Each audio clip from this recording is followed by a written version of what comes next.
Who among you will be the next Einstein? Find a truly original idea. And it's the only way I will ever distinguish myself. It's the only way I will ever matter. He saw the world. Where's Nash? Out there, looking for his original idea. In ways that no one could imagine. This flies in the face of 150 years of theory. Congratulations, John. It's the achievement of a lifetime. From producer Brian Grazer and director Ron Howard. I'm wondering, Professor Nash, if I can ask you to dinner. You do eat, don't you? How big is the universe? Infinite. How do you know for sure? I don't, I just believe it. It's the same with love, I guess.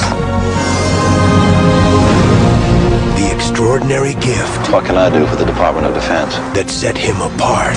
You are the best natural code breaker I have ever seen. You've done your country a great service, son. Would push his mind Get in. What is wrong with you? beyond its limits. Somebody, help me! John, open the door. Talk to me. Tell me what happened. It didn't happen.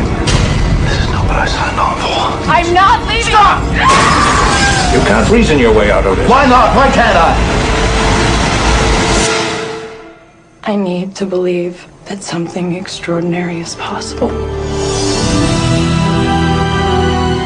Universal Pictures, DreamWorks Pictures, and Imagine Entertainment present You have to help me. one man's journey to the greatest discovery of all. You don't know it's real. This is real. Every day, Americans are bombarded with hundreds of messages suggesting that the good life is attainable through the goods life by making lots of money and spending it on products that claim to make us happy, loved, and esteemed.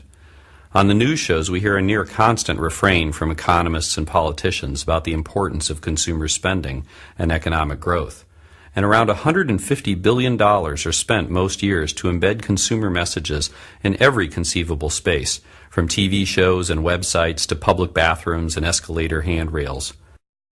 Lately, marketers have even been paying actors to drop sales pitches into conversations in bars and city parks.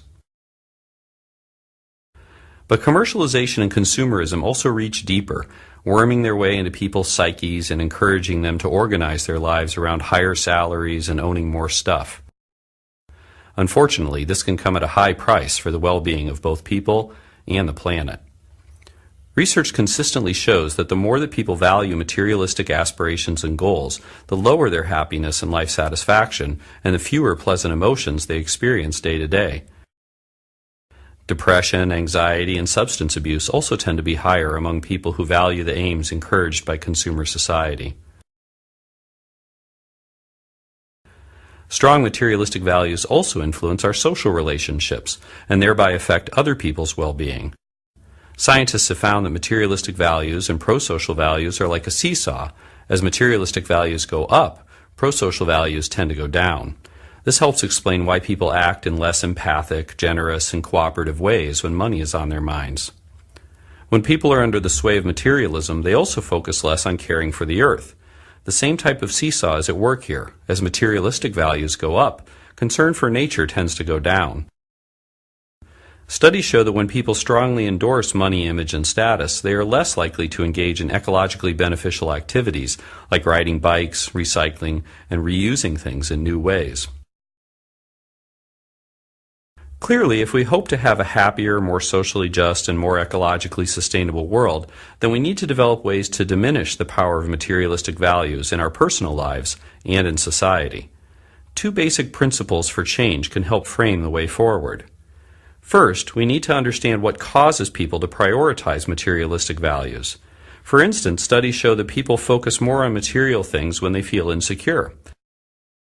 So instead of buying a new handbag or power tool the next time you've had a blow to your self-esteem, consider a different coping strategy, like spending time with friends or taking a walk outside.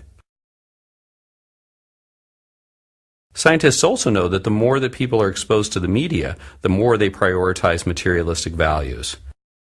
A couple of ways to diminish the onslaught of consumer messages are to use ad block to hide ads on the internet or to hit mute when commercials play on TV. But these steps can only take us so far.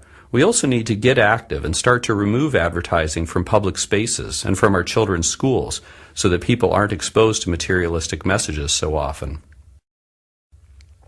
The second principle for change involves promoting intrinsic values for growing as a person, being close to one's family and friends, and improving the broader world.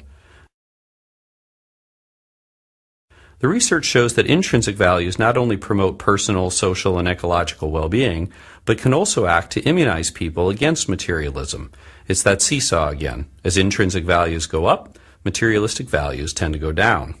So part of the trick is to build a life that expresses your intrinsic values. That might involve spending more time with people you care about, finding meaningful work, even if it pays less, and taking part in volunteer opportunities for causes you care about.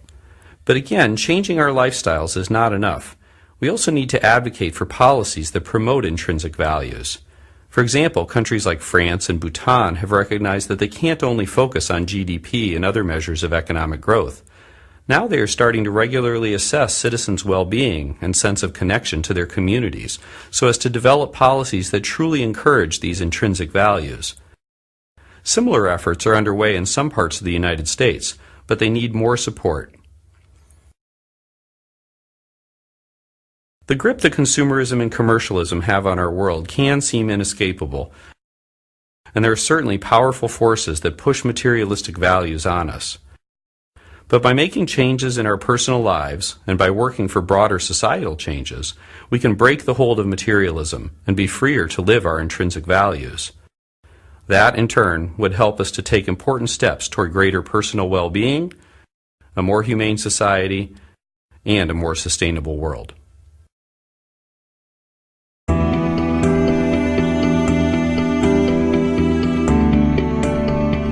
Genera armonía y estabilidad. Es renovación. Sugiere abundancia, frescura y fertilidad. Es el símbolo de la juventud y la esperanza. Del respeto por uno mismo y por los demás. De la naturaleza y la ecología. Es el futuro de nuestros hijos. Más que un color, es una opción de vida.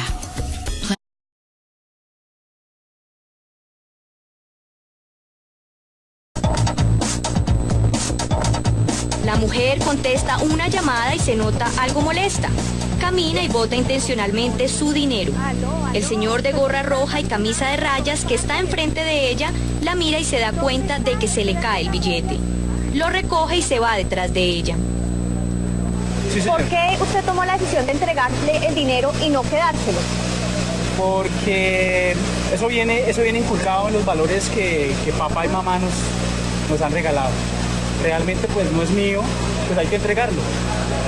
¿Y usted hace esto también pensando un poco en que usted podría ser la persona a la que se le cae el dinero? Claro, efectivamente, y naturalmente porque pues es la concepción mía, es mi pensamiento, es donde yo pues me he criado con esos valores. Unos minutos después, la actriz habla con la dueña del puesto de bufandas. Detrás de ella está un señor de saco verde de rombos, que ve cuando ella saca su celular y deja caer los 20.000 pesos. Él, sin pensarlo dos veces, lo recoge y sale corriendo detrás de ella.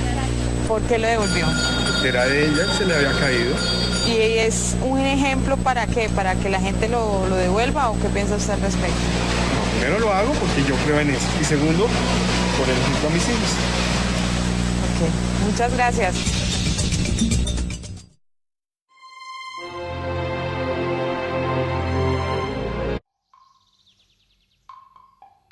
啊！自古以来，有很多人离开自己的家园和亲人，遁入佛门去参禅。他们不惜花费那么大的功夫去钻研禅究，到底能够得到什么呢？用这个问题去问那些已经悟道的禅师，他们通常都会这样回答。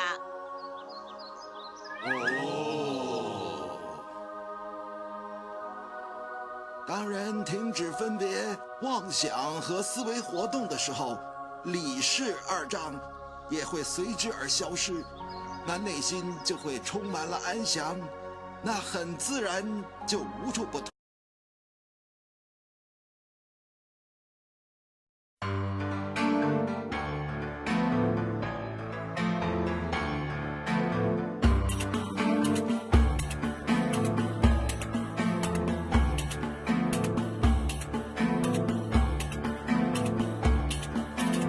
Ay, ay, ay, ay, ay, llorona, lloroncita, cielo lindo.